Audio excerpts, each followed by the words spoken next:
Les chefs d'État et de gouvernement de l'Union africaine à la recherche de solutions pour faire face aux défis du continent.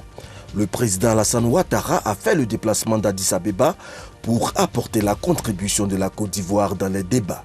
Avec lui, les ministres Kandia Kamara, Kobenon Kwasi Adjoumani Alcide Djedje et Kaba Niali. Crise économique exacerbée par la Covid-19, riposte sanitaire à la pandémie, lutte contre le terrorisme, autant de challenges à relever. Au-delà d'une audience, ce fut une rencontre fraternelle entre les présidents Alassane Ouattara et Denis Sassou Nguesso. Les présidents de Côte d'Ivoire et du Congo se sont entretenus à la veille de la conférence des chefs d'État et de gouvernement de l'Union africaine pour plancher sur les thèmes qui seront abordés au cours de ce 35e sommet. Absence de voirie, inondations fréquentes, manque d'infrastructures d'assainissement. Le quartier Gesco dans la commune de Yopougon a triste mine.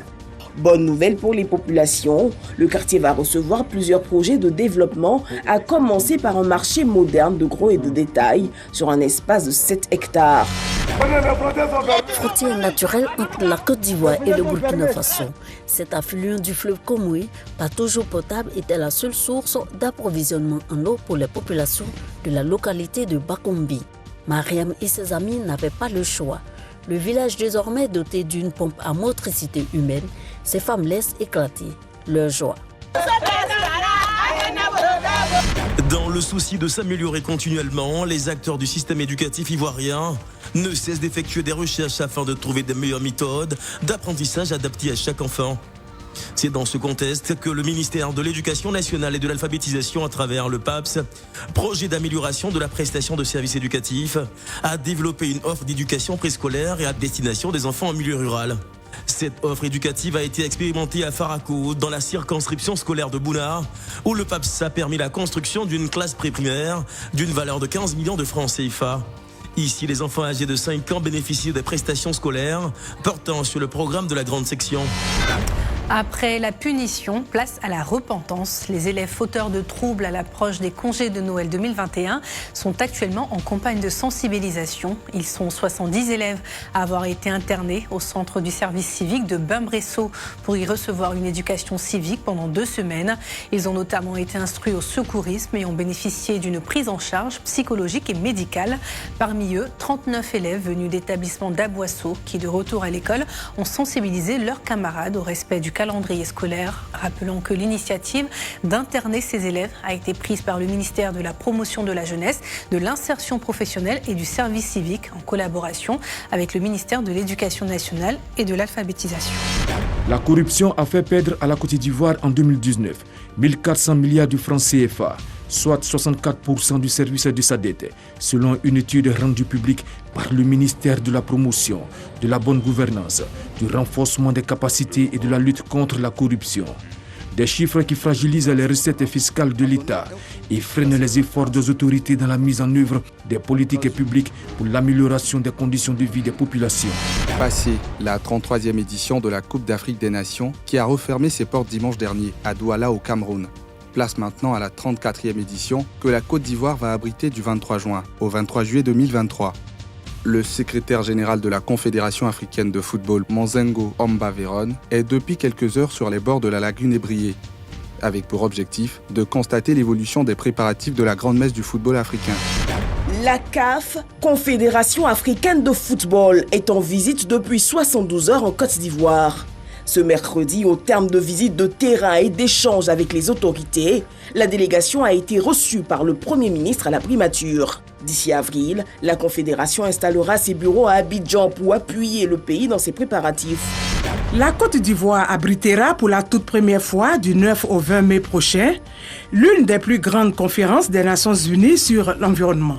Il s'agit de la 15e conférence des parties sur la désertification et la sécheresse, d'où cette cérémonie de lancement officiel en présence de 4 ministres du gouvernement.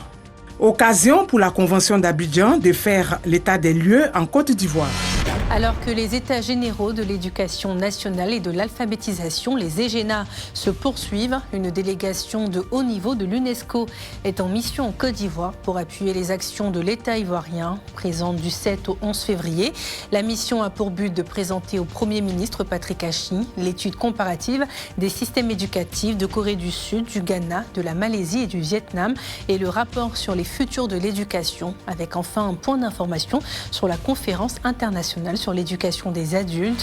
Depuis l'année 2021, la Côte d'Ivoire a remplacé le Brésil à la 3e place du classement des pays exportateurs d'amandes de cajou avec 30,22 tonnes commercialisées hors des frontières du pays. Selon les principaux acteurs, cette quantité représente 2 fois plus qu'en 2020 et 4 fois plus qu'en 2019. Ces performances ont été enregistrées grâce aux mesures incitatives prises en 2017 par le gouvernement. Elles visent à encourager l'expédition d'amandes à travers des subventions, tandis que l'exportation de noix brutes est quant à elle soumise à une taxe de 100 francs CFA par kilogramme.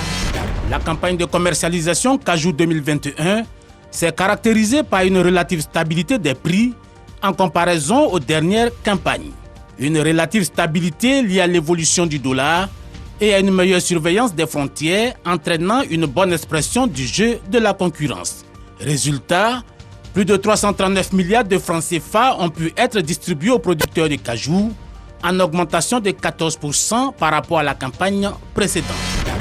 Dans le cadre de l'opération Frontières étanches, initiée par l'armée ivoirienne, une délégation de militaires, de gendarmes et d'autorités préfectorales a effectué une visite les 8 et 9 février dernier dans la zone frontalière ouest du pays. Cette mission, qui a consisté à sillonner les postes frontaliers de Gbapleu, de Dépouta et de Zone, ainsi que les villages frontaliers avec la Guinée, a permis de rassurer les populations sur les rumeurs d'une prétendue invasion des forces armées guinéennes et de regalvaniser les soldats ivoiriens sur place. Alors que le gouvernement a lancé depuis 2021 une campagne nationale de sensibilisation sur la sécurité routière, avec également de nouvelles mesures de répression contre les chauffards, le ministre des Transports, Amadou Koné, a réitéré son engagement à assainir le milieu des transports. Une annonce faite à l'occasion de la 3e édition des GovTalk, ces conférences débats en ligne qui se déroulent sur la page officielle du gouvernement. L'occasion pour le ministre de répondre aux interrogations des internautes. Celles-ci concernaient notamment les voies de recours des personnes impactées par le projet du métro d'Abidjan et la vétusté des véhicules de transport en commun. CICG, le citoyen au cœur de l'action gouvernementale.